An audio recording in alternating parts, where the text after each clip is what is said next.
Olá a todos, sejam novamente bem-vindos ao nosso canal no YouTube, o Instituto Gaudiya Vaishnava de Educação.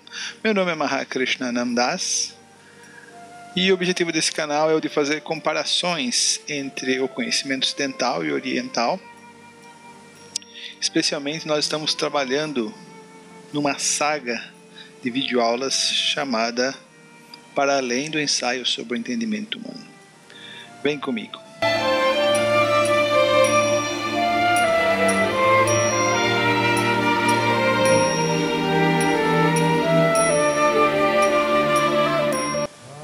Então essa é a nossa 8ª videoaula para além do ensaio sobre o entendimento humano. É uma referência ao filósofo empírico inglês John Locke.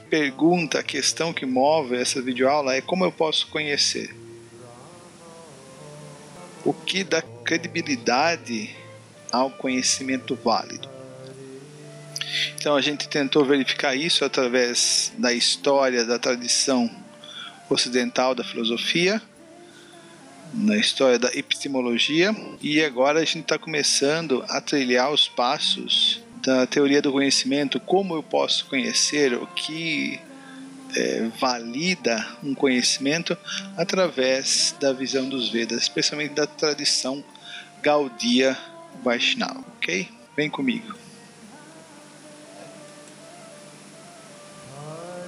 Capítulo 8, Epistemologia Védica, o grande mestre Jiva Goswami e seu Tattva Sandarbha.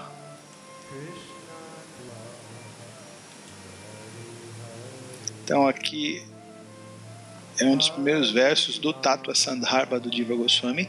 Somente aqueles leitores que desejam servir os pés de lótus de Shri Krishna estarão aptos para entender os argumentos desse livro. O que significa epistemologia? Vem da palavra grega episteme, que se refere a uma base sólida, firme, pela qual pode-se desenvolver o conhecimento. É uma rocha. Imaginem a base firme como uma rocha. Não um conhecimento instável, arenoso, como o conhecimento da doxa ou da opinião que é obtido através dos sentidos, ou então o conhecimento do senso comum, por vezes, é bastante viável, mas na grande maioria das vezes não tem muito rigor. Conhecimento sem rigor. Então aqui vou fazer uma revisão para vocês. A gente começou na história da filosofia com o Platão, aqui à sua direita, que vai ter por características o conhecimento ao transcendente, ou seja, existe um mundo material e um mundo espiritual. O mundo material, ele é um reflexo, ele é um produto, é um efeito do mundo espiritual, que vai dar origem à corrente racionalista no iluminismo a partir do século XVI, XVII, e é um conhecimento dedutivo que parte do geral, do universal, para tentar encontrar o conhecimento no particular. Diferente da outra corrente iniciada por Aristóteles, onde o conhecimento é imanente, o ser, a essência, está aqui nesse mundo material. Portanto, você deve capturar esse conhecimento através dos sentidos, já que esse mundo é palpável, e ele brisa a um conhecimento indutivo, que parte da experiência com o particular para tentar chegar a verdades universais. Há cerca de 2.500 anos atrás, o ateniense Platão, na tentativa de refutar Protágoras, o sofista, e Heráclito de Éfeso, dizia: logo, o que chamas de instruir-se não consistiria em reaver um conhecimento que nos pertencia, rememorar, recordar, anamnese, e não teríamos razão de dar a isso o nome de recordar-se, que é o Fédon, passo 75e. Platão busca o conhecimento das formas eternas, eidos, o que é oposto ao conhecimento das coisas transitórias do mundo, dos fenômenos materiais, nomeados como doxa, traduzido como opinião. Partindo de uma hipótese através do processo dialético, poderia-se chegar ao conhecimento das formas. Já por Aristóteles, ele vai discordar de Platão, porque para ele nada está no intelecto que não tenha estado ou passado antes pelos sentidos. Então, enquanto Platão ele não confia no conhecimento obtido pelos sentidos, o Aristóteles já tem uma confiança que o conhecimento vem por meio da percepção sensorial. Para Aristóteles, o universal, to eon, a essência, está na matéria imanente. Assim como nós encontramos as características universais, por exemplo, no cavalo.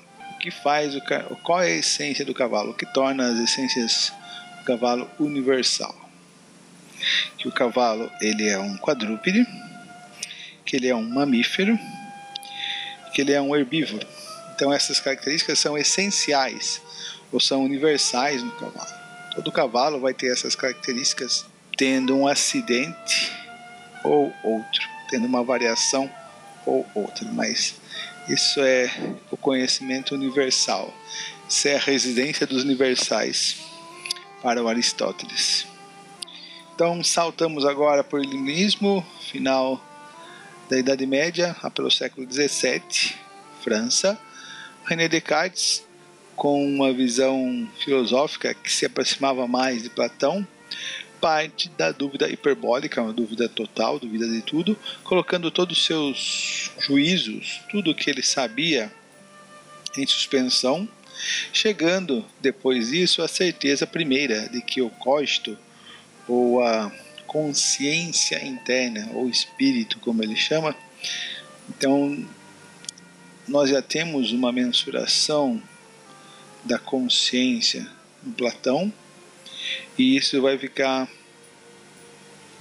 ser mais traçado, isso vai ser mais assinalado ainda no Descartes. Diferente dos sentidos externos, ou seja, o Descartes já vem falar sobre uma consciência interna diferente dos sentidos externos, né? Que é a questão do res extensa e o res cogita. Res cogita seria o pensamento, o espírito, a consciência. Res extensa é tudo que é matéria, toda substância externa à consciência. Então ele vai construir um conhecimento dedutivo, que é a precisação do Descartes, de maneira que, depois de haver pensado bastante nisto e analisado cuidadosamente todas as coisas, se faz necessário concluir e ter por inalterável que esta proposição eu sou, eu existo, é obrigatoriamente verdadeira, todas as vezes que enuncio ou concebo em meu espírito, em minha consciência, eu sou. Descartes irá propor uma teoria sobre o conteúdo de nossos pensamentos do espírito, chamados de ideias, e vai dividi-las em ideias adventícias, que são as ideias capturadas pelos sentidos, as ideias factícias, que são a combinação entre outras ideias, por exemplo, a ideia de um elefante cor-de-rosa, você tem a cor rosa e o elefante, o pensamento junta esses dois, mas tem uma ideia que é bastante especial, que vai provocar bastante emoção, polêmica entre os filósofos, especialmente esse aí que está do lado de Descartes, que é o David Hume, que são as ideias inatas, que vai dar origem ao inatismo, a conteúdos prévios dentro do nosso pensamento, da nossa mente, que são um conteúdo inato, sem ter necessidade ou utilização dos sentidos, são prévios à captação dos sentidos. Um desses conteúdos seria a ideia de perfeição, a ideia de eternidade e o que vai mais dar rebuliço no galinheiro é a ideia de Deus. Então vamos a ele, é o nosso querido, o nosso super-herói algoz, o David Hume. Ele vai dividir os conteúdos do espírito, da mente, da consciência, em impressões e ideias. A primeira mais tênue e a segunda mais forte, mas que ambos passaram primeiro pelos sentidos.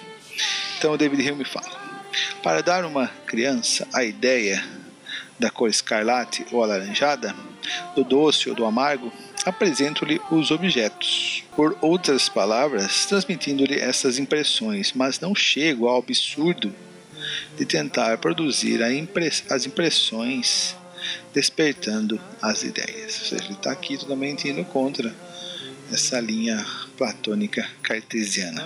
Hume seria aquele a condenar a lei de causa e efeito, na qual vários filósofos, os escolásticos, Descartes, utilizavam como mecanismo para provar a existência de Deus. Santo Tomás, Santo Anselmo, Descartes, dizendo que ela não se baseia em uma reflexão ou abstração, mas em uma mera crença ou hábito. É evidente que, abre a citação do Rilmão, é evidente que chegamos à relação de causa e efeito mediante a experiência, e não mediante qualquer reflexão ou raciocínio abstratos. Não há fundamento algum, ainda mesmo os mais simples, que possam explicar-se pelas qualidades dos objetos que eles aprendem, tais quais com os sentidos. Nós chegamos no Kant. O Kant é considerado por muitos o maior filósofo da modernidade, na altura dos 1780, começo do século XIX, final do século XVIII. Então, através das suas críticas, crítica da razão pura, que é a principal em relação à epistemologia, crítica da razão prática e a crítica estética, se eu não me engano. Então ele vai conseguir fazer uma junção, ele vai conseguir pegar esses dois lados que se tornaram opostos na tradição ocidental. O lado racionalista dizia que o conhecimento ele vem preferencialmente através da razão, do intelecto, das inferências racionais, e os outros vão dizer que, na verdade, essas inferências racionais elas só existem porque elas tiram sedimento dos sentidos em contato com o mundo. O Kant vai dizer que os dois lados estão corretos, que existe o conhecimento transcendental, ou seja, conhecimento a posteriori, conhecimento captado pelos sentidos, mas que existe um conhecimento a priori. E esse conhecimento a priori seriam as categorias da razão, que seriam conhecimentos já inatos em nosso pensamento, como se fosse um arcabouço dentro do nosso pensamento, pelo qual nós podemos esquadrinhar, nós podemos delinear a realidade dentro de dois elementos: espaço, ou seja, eu só concebo, eu só penso, eu só experimento o mundo dentro de uma posição espacial, eu aqui num ponto específico, e através do tempo, os dias, meses e anos. Não é que eu posso experimentar a realidade hoje, semana retrasada, não é que eu posso experimentar a realidade agora e ao mesmo tempo daqui a 20 anos. Não, é só no presente momento.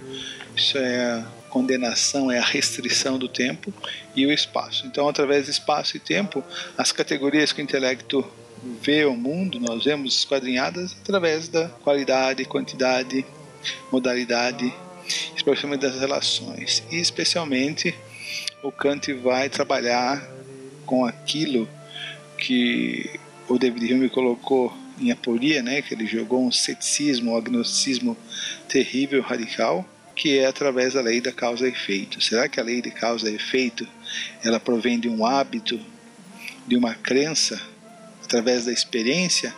O Kant vai dizer que não. Na verdade, a lei de causa e efeito, a causalidade, ela já está contida em nosso intelecto, é uma das categorias do intelecto, uma das categorias da razão. Mas será que essa lei de causa e efeito, será que a nossa razão, que funciona através de juízos sintéticos, a priori, de juízos fornecidos, capturados pelo sentido, que trabalham junto com as categorias a priori da razão, será que nós podemos conhecer ou provar Deus através desses instrumentos humanos da razão e dos sentidos, o Kant vai demonstrar de maneira magistral que através de juízos sintéticos a priori, através dos instrumentos, das ferramentas humanas,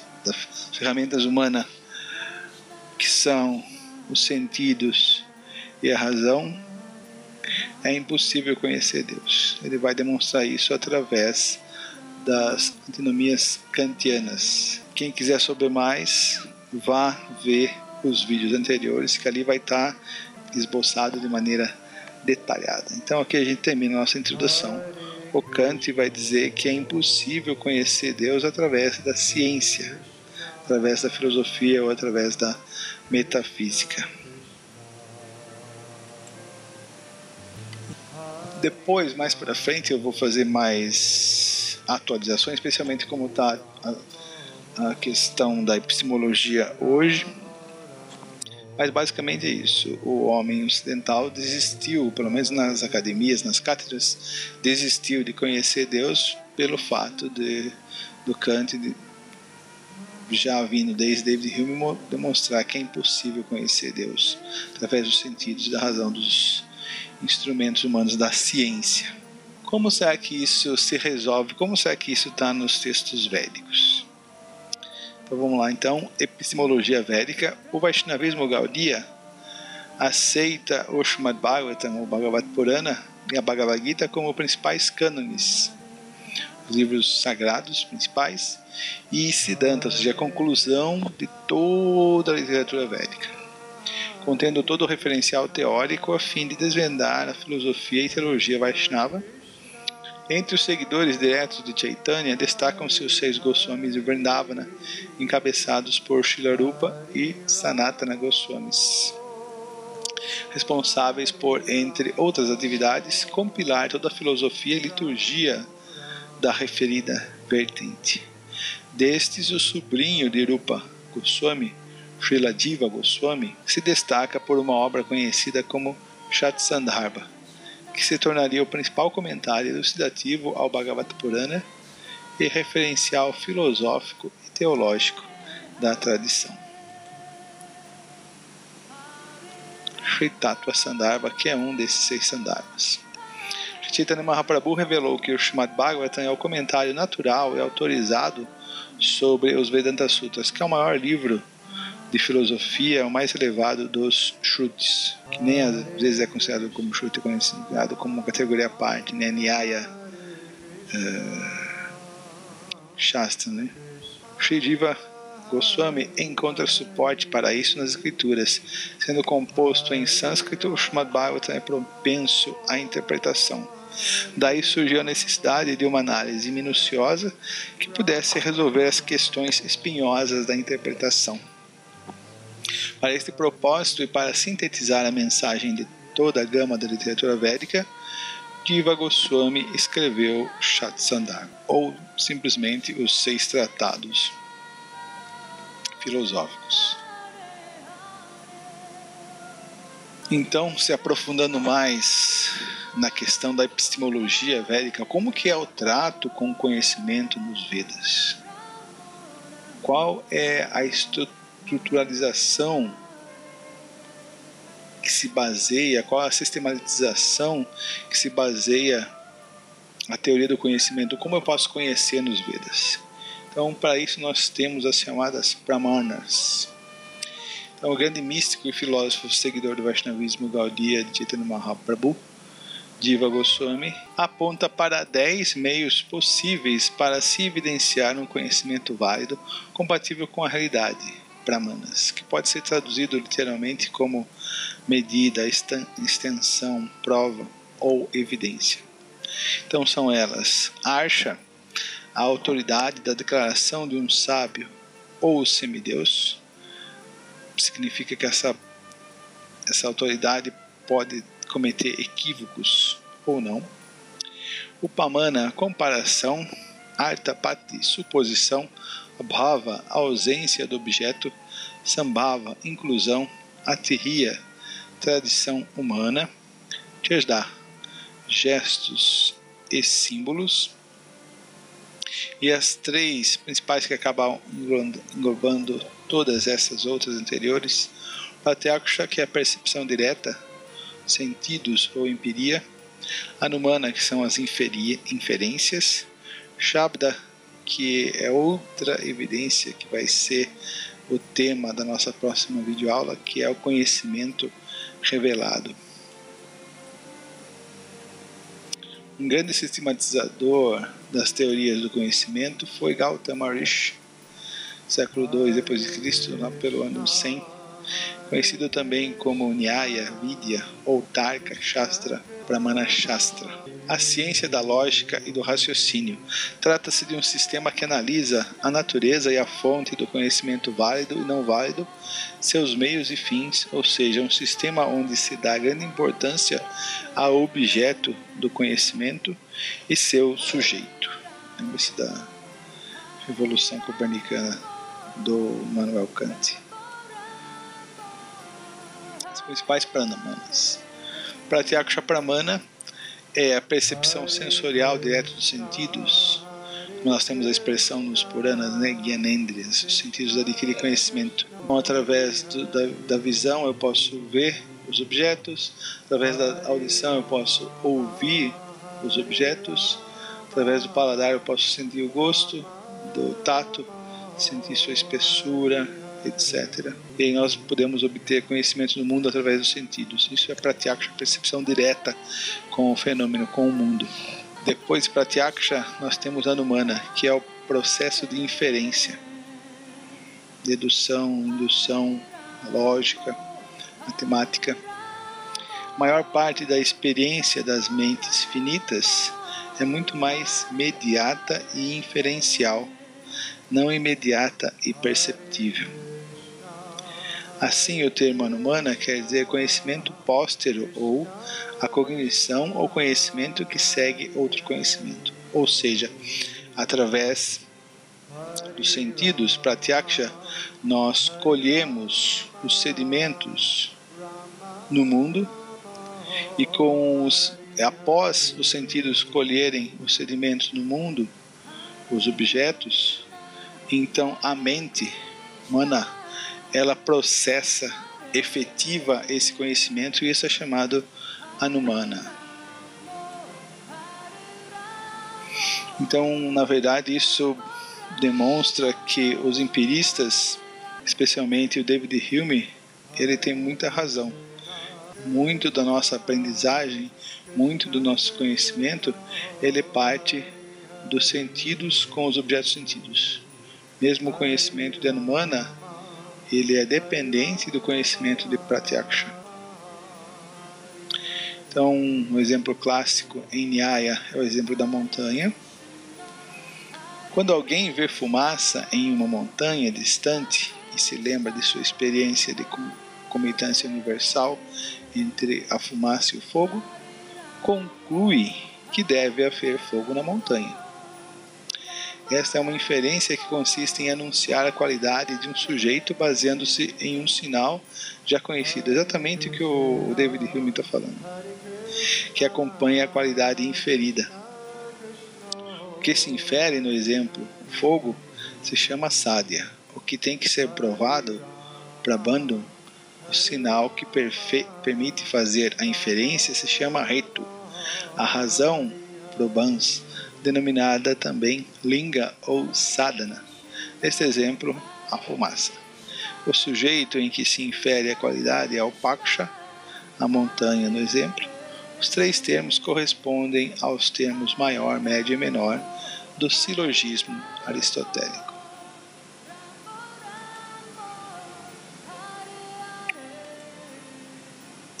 Upamana. Este é o terceiro método válido que está dentro da categoria de Anumana para se experienciar o conhecimento dentro do sistema de Nyaya. O processo mental de se efetuar comparações nos remete à suposta descrição de um nome ou objeto baseando-se na semelhança com alguma outra coisa conhecida. Dessa forma se sabe de algo sem ter sabido antes. Um exemplo para elucidar. Um homem da cidade não sabe o que significa gavaia, que é um tipo de vaca selvagem. Aprende de um camponês que gavaia é um animal parecido com a vaca. Posteriormente, o cidadão vai ao campo e vê um animal que se parece com uma vaca. Qual vai ser a inferência? Lembra-se da informação que, com respeito a esse animal, lhe dera o camponês e sabe desta forma que esse animal é o que se chama de gavaia. Vocês podem ver que é um conhecimento imperfeito e provável também. Conhecimento que tem as suas falhas, né? Tá, diante disso, Jiva Goswami vai começar o Shat Sandarbha, começar o Tattva Sandarbha já descendo o sarrafo. Papo reto, sem enrolação. Como o nível de diálogo e conhecimento dado nos Sandarbhas é muito elevado, mesmo para os Vedas, buscando estabelecer a verdade absoluta, o mundo das formas, a coisa em si ou Deus, Jiva Goswami logo de início adverte. Como as almas condicionadas têm sentidos imperfeitos, que é a mesma coisa que o Platão e o Descartes está falando, veja como diferentes partes têm razão, de acordo com os Vedas. Como as almas condicionadas têm sentidos imperfeitos e tendência a trapacear, ficarem perplexas e cometer erros, elas não conseguem perceber diretamente Pratyaksha. Essas verdades espirituais, ou o mundo da coisa em si, o mundo das formas da coisa em si, que permanecem além da capacidade conceitual da mente material. A referência em relação ao Tatsandarbha. Por causa desses 4 defeitos, os sentidos materiais e a mente não podem nos mostrar a realidade espiritual. O Bhaktivinoda Thakur, o pai de Srila Bhaktisiddhanta Saraswati, explica em seu Jaivadharma. No primeiro Dashamula Shloka, os Vedas são declarados como o único Pramana, única fonte de evidência. Pratyaksha Paraman, a evidência da percepção direta, os sentidos, foi relegada à posição de ser um Pramana subordinado, inferior, menor nos Vedas. Ou seja, através dos sentidos e através das inferências é possível também conhecer. Isso não é negado nos Vedas. Mas eles são inferiores. No entanto, nas escolas filosóficas de Nyaya e Sankhya, há um grupo maior de Brahmanas. Até os seguidores dos Puranas enumeraram pelo menos 8 Brahmanas: Pratyaksha, percepção direta; Anumana, inferência; Upamana, analogia; Shabda, conhecimento revelado através do som; Aitihya, conhecimento tradicional, tradição humana; Anupalabdhi, conhecimento deduzido do não percebido; Artapati, conhecimento derivado; e Sambhava, probabilidade. Por que existem opiniões conflitantes sobre esse ponto? Além disso, se Pratyaksha, percepção direta, e Anumana, inferência, não são reconhecidos como Brahmanas principais no caso dos Vedas, como o conhecimento deve ser comunicado e percebido? Por favor, faça-me entender esse ponto. Então, o Raghunatha Das Babaji, que é o interlocutor, que é o Sócrates aqui do Bhaktivinoda Thakur, um deles, responde: Pratyaksha, Anumana, etc. são Brahmanas sencientes. O que isso quer dizer? Que elas são inteiramente dependentes da percepção sensorial. Ou seja, os sentidos são a âncora, são o denominador comum do conhecimento humano. No entanto, os sentidos da diva, da alma condicionada, nesse caso, são imperfeitos por causa das 4 deficiências inatas. Brahma, a tendência a estar iludida; Pramada, tendência a cometer erros por causa da ilusão e desatenção; Vipalipsa, a tendência de trapacear, enganar os outros, furar o zóio; e Karanapatva, as limitações dos sentidos inadequados e imperfeitos.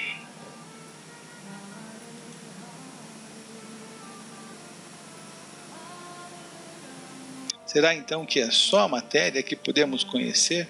E exatamente isso, a partir do David Hume, a partir do Kant, a ciência toma suas formas, a ciência moderna, e aí no século XX nós temos um boom de tecnologia, um boom na medicina, em todas as áreas, devido ao homem entender-se como usuário desses sentidos, dessa razão, e então explorar intensivamente o mundo nesses últimos 200, 300 anos. A tecnologia, a ciência, as indústrias evoluíram muito. Existe muito conhecimento positivo, muita coisa positiva no mundo hoje em dia. Mas será que o homem evoluiu em termos de conhecer a coisa em si, em termos de conhecer a Deus de maneira científica, de maneira rigorosa e profunda?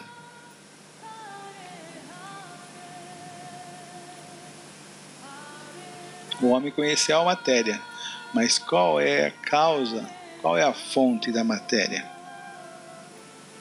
Então a gente termina aqui, fazendo essa reflexão para vocês e deixando um gancho, uma conexão para a próxima aula. Como as duas primeiras Brahmanas, Pratyaksha e Anumana, estão atreladas ao conhecimento experimental obtido pelos sentidos, Pratyaksha de maneira direta e Anumana de maneira indireta, mas devido às 4 classes de limitações, de condicionamento, de restrições ao humano em conhecer de maneira plena e completa a realidade, somente é possível conhecer os elementos materiais. Assim como Kant, através de seus juízos sintéticos a priori, constatou que o homem, por meio da filosofia, não pode conhecer Deus, pode pensar nele, mas não fazer a experiência sensível com ele, tornando tal conhecimento insuficiente, pois os sentidos só captam as coisas fenomênicas e não as coisas em si. Como então os Vedas lidariam com tal aporia? Será que existe um viés, uma outra maneira para evidenciar tal forma de conhecer, ou estaríamos fadados ao ceticismo e, consequentemente, a um niilismo paralisante? Então eu deixo essa interrogação, essa questão para vocês, e essa questão nós vamos tentar responder na próxima videoaula. Fiquem atentos, aguarde que a próxima aula vai ser sobre Shabda Pramana, um terceiro viés para se conhecer o em si. Então, Hare Krishna, Jaya Srila Prabhupada, muito obrigado pela atenção de vocês. Tenham um bom dia, uma boa tarde ou uma boa noite. Hare Krishna e tchau!